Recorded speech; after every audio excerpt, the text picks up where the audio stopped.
Assalamualaikum warahmatullahi wabarakatuh. Perkenalkan, nama saya Zulfi Karisma Nur Fajri.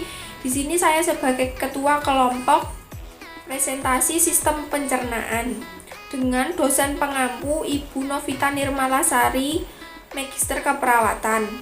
Dengan anggota 1. Sigit Aji Nugraha 2122011105, Istiqomah 2122011106, Sofiatun Hasanah 2122011107, Sri Fauzi Santoso 2122011108, Tiara Febrianti Kasutoyo 2122011109, Tirtana 2122011110, Titin Prasetyowati 2122011111, Tanjung Dina Lestari 2122011112, Yofilia Rindi Pragista 2122011114, Zahrotunisa 2122011115, Zulfi Karisma Nur Fajri 2122011116, Mila Francisca BR Sinaga 1822011092. Kelenjar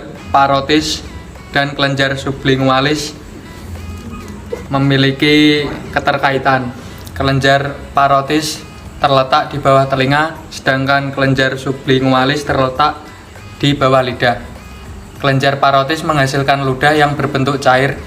Kelenjar submandibularis dan kelenjar sublingualis menghasilkan getah yang mengandung air dan lendir. Ludah berfungsi untuk memudahkan penelanan makanan. Jadi, ludah berfungsi membasahi dan melumasi makanan sehingga mudah ditelan. Kelenjar submandibula adalah sepasang kelenjar terletak di rahang bawah di atas otot digatrik. Produksi sekresinya adalah campuran Saraus dan Bacchus dan masuk ke dalam mulut melalui ductus Wharton.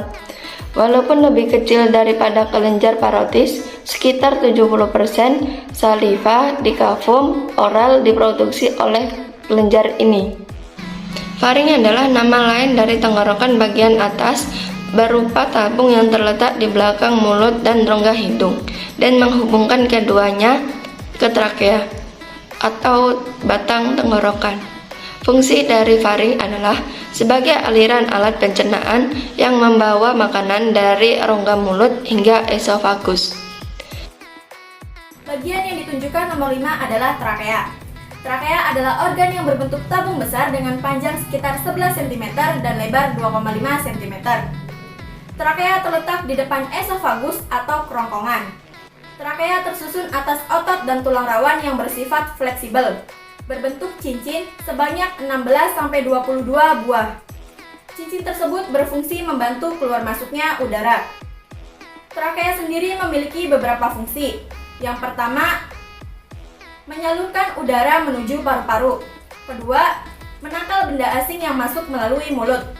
Ketiga, membantu memperlancar ketika terjadi batuk. Keempat, memperlancar sistem pencernaan. Nah, untuk memperlancar sistem pencernaan, trakea berfungsi memberikan ruang yang lebih longgar bagi kerongkongan dengan tulang-tulang rawannya yang bersifat fleksibel itu untuk mempermudah proses penelanan makanan dan minuman. Bagian yang ditunjukkan nomor 6 adalah kerongkongan atau esofagus. Kerongkongan adalah saluran yang memiliki panjang sekitar 25 cm dan berfungsi untuk menyalurkan makanan dan minuman dari mulut ke dalam lambung. Pada saluran kerongkongan, terdapat otot-otot khusus seperti katup yang disebut lower esophageal sphincter. Nah, katup ini berfungsi memastikan makanan dan minuman yang telah sampai di lambung tidak naik kembali ke kerongkongan atau ke mulut. Fungsi lambung menerima makanan dari esofagus melalui orifisium kardiak dan bekerja sebagai penimbun sementara. Sedangkan kontraksi otot mencampur makanan dengan getah lambung. Fungsi diafragma lainnya yaitu mencegah terjadinya naiknya asam lambung ke kerongkongan. Reflux gastroesofagil dengan menjaga tekanan pada kerongkongan. Limfa berfungsi untuk menyaring sel-sel darah tua dan sel yang hampir mati. Hati Hati berperan dalam proses cairan empedu yang bertugas membantu dalam proses pencernaan makanan. Hati juga menyimpan energi untuk tubuh dalam bentuk glikogen dan mengubahnya menjadi glukosa ketika glukosa darah rendah. Kantung empedu atau kandung empedu atau dalam bahasa Inggris disebut gallbladder adalah organ berbentuk buah pir, di mana empedu disimpan dan dikonsentrasi sebelum disekresi ke dalam usus 12 jari untuk digunakan dalam proses pencernaan. Fungsi utama kantung empedu adalah untuk menyimpan, mengentalkan, dan melepas getah empedu ke saluran cerna. Duodenum atau usus 12 jari adalah bagian terpendek dari usus halus dengan panjang kira-kira 20-25 cm. Bagian awal duodenum berbatasan dengan pilorus, sedangkan bagian akhir menyatu dengan bagian awal jejunum atau usus kosong. Fungsi duodenum tersendiri yaitu sebagai tempat awal terjadinya penyerapan makanan. Selama berada dalam duodenum, makanan akan diuraikan menjadi zat-zat gizi yang lebih sederhana lagi agar dapat diserap dan diedarkan oleh darah. Oke, kita lanjut ke nomor 13 dan 14. Baiklah, bagian yang saya tunjuk bernomor 13 ini disebut saluran empedu. Dan selanjutnya, bagian yang saya tunjuk bernomor 14 ini disebut pankreas. Sekarang kita bahas satu persatu ya. Baik, kita akan bahas nomor 13. Bagian yang diberi nomor 13 disebut saluran empedu. Saluran empedu adalah struktur-struktur berbentuk tabung panjang yang membawa empedu. Empedu diperlukan untuk pencernaan makanan dan disekresikan oleh hati melalui ductus hepaticus. Saluran empedu menghubungkan kantung empedu dan hati dengan usus halus. Oke, kita lanjut ke yang nomor 14. Organ yang diberi nomor 14 bernama pankreas. Pankreas adalah organ kelenjar yang memanjang pada dinding posterior abdomen, tepat di belakang lambung, yang memiliki beberapa fungsi dalam sistem pencernaan. Pankreas dikelilingi oleh hati, limpa, kantung empedu, dan usus kecil. Separuh pankreas berada di antara limpa dan lambung, sedangkan bagian lainnya yang disebut kepala terhubung dengan bagian utama usus kecil yaitu duodenum atau usus 12 jari. Pankreas menghasilkan getah pankreas yang menghasilkan enzim-enzim yaitu 1. Amilase pankreas atau disebut amilopsin, berfungsi untuk merubah amilum atau zat tepung menjadi gula sederhana. Yang kedua, lipase pankreas atau steapsin, berfungsi mengubah lemak menjadi asam lemak dan gliserol. Dan yang ketiga, tripsin, berfungsi mengubah protein menjadi asam amino. Pankreas memiliki dua fungsi utama yaitu fungsi endokrin. Fungsi kelenjar endokrin adalah memproduksi hormon insulin dan glukagon yang berperan penting untuk mengatur kandungan gula darah dalam tubuh agar tetap stabil dan normal. Kelenjar eksokrin menghasilkan enzim yang dibutuhkan oleh sistem pencernaan seperti enzim lipase, kemotripsin, serta amilase. Untuk selanjutnya yaitu usus besar. Usus besar sendiri berfungsi menyerap sisa cairan yang belum tercerna sempurna dari usus halus. Usus halus adalah organ berbentuk saluran panjang yang menyerap zat gizi dari makanan serta menjalankan sejumlah fungsi lainnya pada proses pencernaan.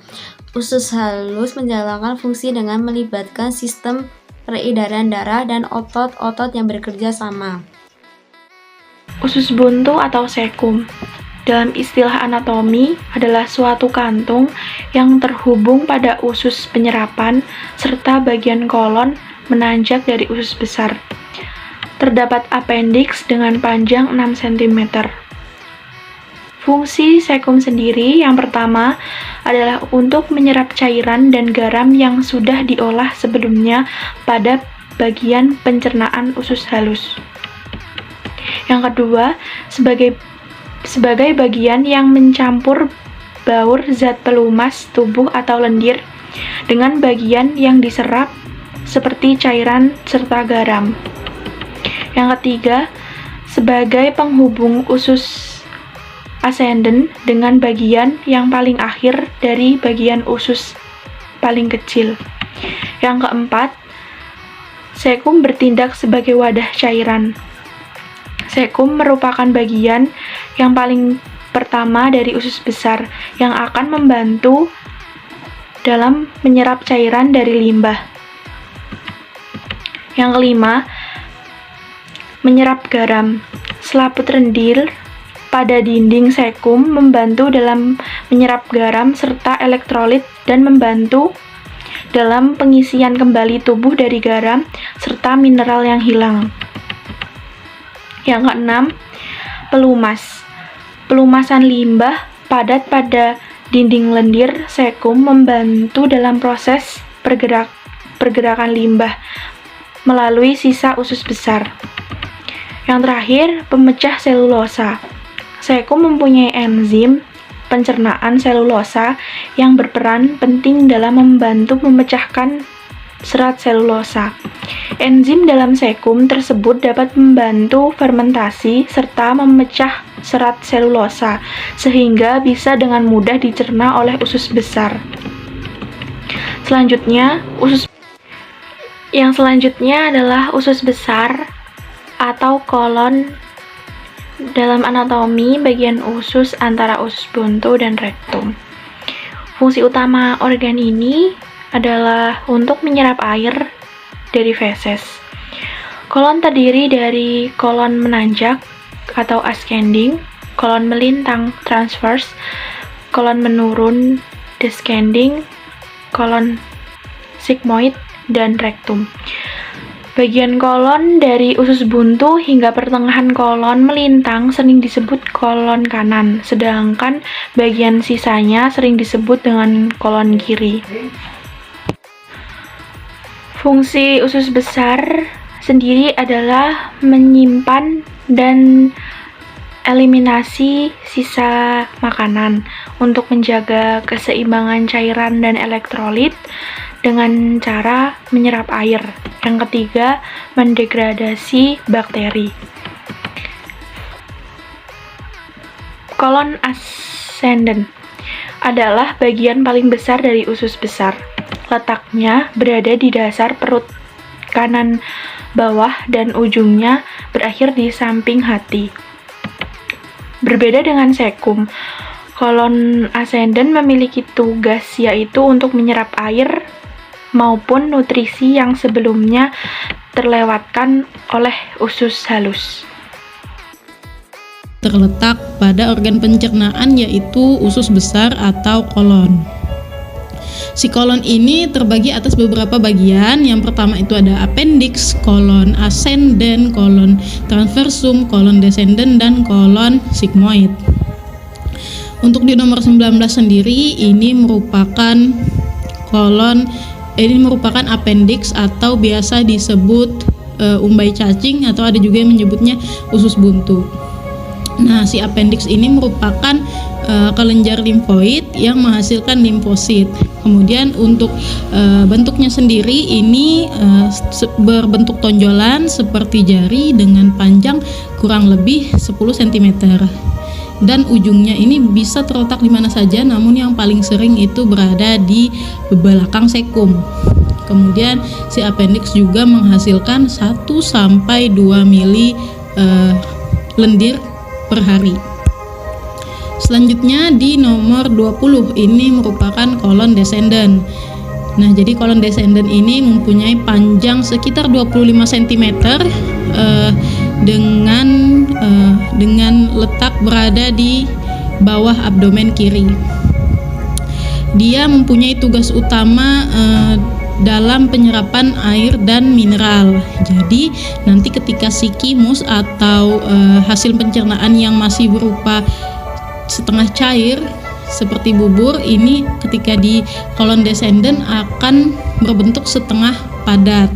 Kemudian untuk pergerakannya nanti akan dibantu dengan banyaknya mukus yang disekresikan.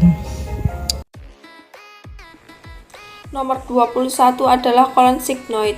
Berfungsi terjadinya kontraksi yang kuat agar feses dari kolon descendent bisa dikeluarkan melalui anus. Nomor 22. Rektum berfungsi menerima dan menyimpan limbah dari kolon sehingga tiba saatnya dikeluarkan oleh tubuh melalui anus.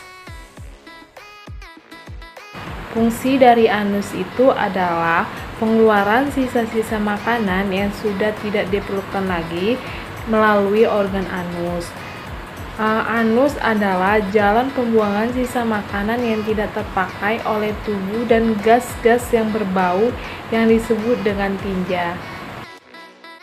Sekian presentasi dari kelompok kami, kurang lebihnya mohon maaf. Wassalamualaikum warahmatullahi wabarakatuh.